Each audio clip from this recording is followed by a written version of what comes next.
Good morning and welcome to the MSJ Morning Minute. I'm your host, Alex Taft. And I'm Caleb Fitzgerald. Let's get right into the news.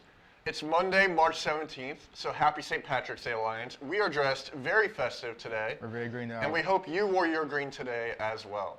It looks like a busy week, so let's jump right in with our upcoming events. We have the next Huddle Up with Joey segment titled Personal Development and Identity. This will be held in the Mosaic Center from 4 to 5 p.m. today. Fellowship of Christian Athletes will be located in the Malloy Room from 7:30 to 8:30 p.m. Have you ever wanted to learn basic American Sign Language skills and communication? This fall you can sign up for ASL 101 on Wednesdays from 6:30 to 9:20 p.m.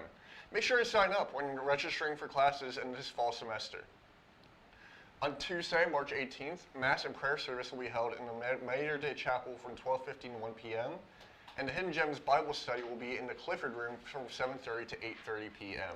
And on Wednesday, March 19th, the annual MSJ Day of Giving will be happening. This day of community and giving is a time to celebrate our Mount community, reflect on our mission, and come together to make lasting impact on the lives of MSJ students. For more information on all of the events, go to msj.edu/dayofgiving. Also, you can celebrate Social Work Month by stopping by the classroom lobby for Flip It Forward, a pancake breakfast for social justice. Make sure you stop by. The MSJ Heart Mini Virtual Walk will be held in the Centennial Fieldhouse from 3 to 4 p.m. There will be multiple activity stations spreading heart health awareness, including activities, drink stations, and raffle baskets, and so much more things.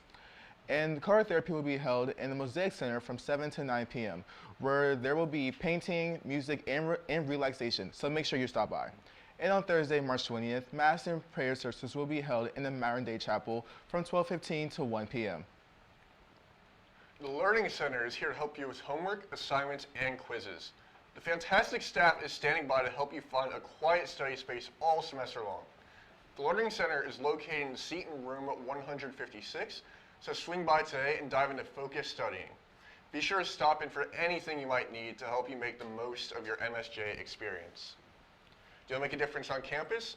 Be a part of the Student Government Association. The Student Government Association, or SGA, meets once a week to discuss various events and topics that impact students, except for apparently building a swimming pool.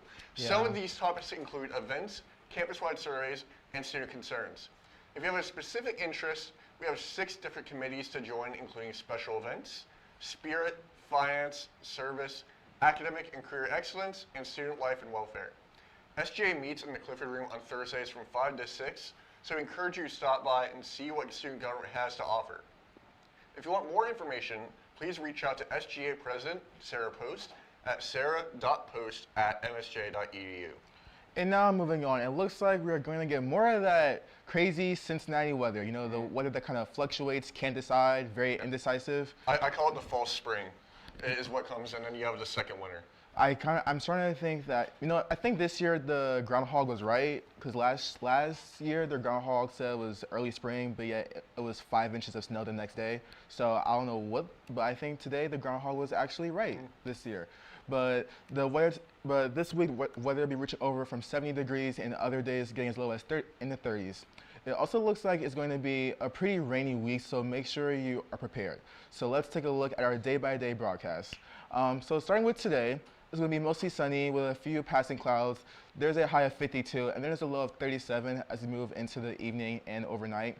On Tuesday, there will be a mix of sunshine and clouds throughout the day with a high of 74 and a low of 52, and some cloudy overnight skies.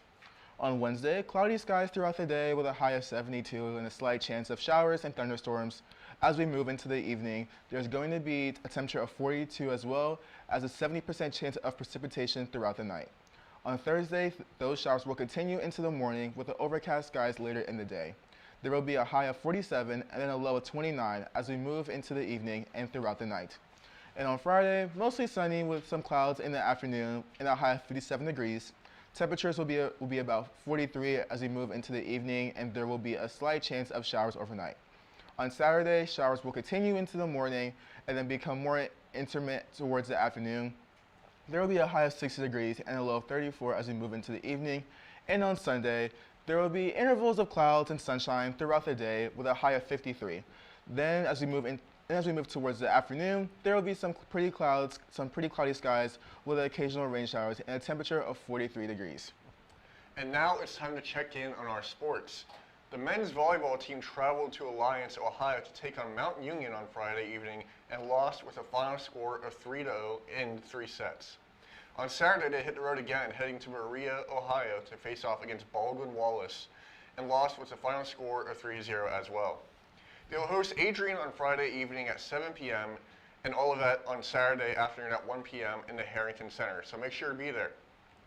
The track and field team was off this past week, but they will be back in action this weekend on Friday when they travel to Miami University for the Blizzard Buster.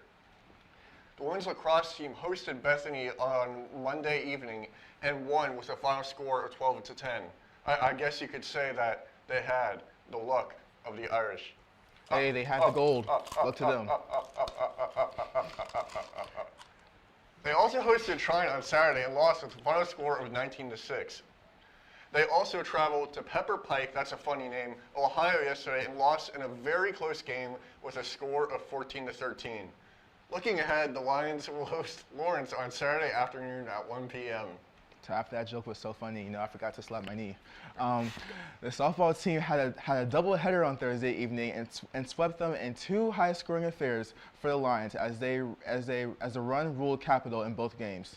In Game 1, Emily McDonald led the Lions with 3 RBIs, along with that Maddie Kennedy and Shelby Rakowski are credited for 2 RBIs each. This brought the final score to 9-1. In Game 2, Maddie Kennedy had 3 RBIs, Shelby Rakowski had 2, and Mac Lawson had 1. Courtney Hankinoff pitched a brilliant game, only allowing 3 hits. Claire Lopman came in to shut the game down in the last inning, only allowing 1 hit. The final score of this game was 10-2. The Lions will hit the road heading up to Ohio Northern on Saturday, playing in a doubleheader against the Polar Bears at 1 and 3 p.m. The baseball team hosted Wittenberg on Wednesday evening and lost with a final score of 14-1. Anton Mears scored the Lions' only run of the game in the bottom of the first inning. He singled to the right field, then stole both second and third. Jordan Harley then reached base on a walk, bringing Ethan Mason to the plate, where it hit a sacrifice fly to center field, scoring Anton Mears. Good luck to all of our athletes, go Lions, and most importantly, defend them out. Sorry, y'all, he needs a sweet treat before this. Was it good? It was good. Okay. Make sure that you follow our Morning Minute Instagram page where you will find updates, other episodes, and behind-the-scenes content. On behalf of myself and the rest of the MSJ Morning Minute crew, I want to thank you for tuning in, and we will see you next week. With that being said, thank you for watching the MSJ Morning Minute. I'm your host, Alex Taft. And I'm Caleb Fitzgerald. Signing out.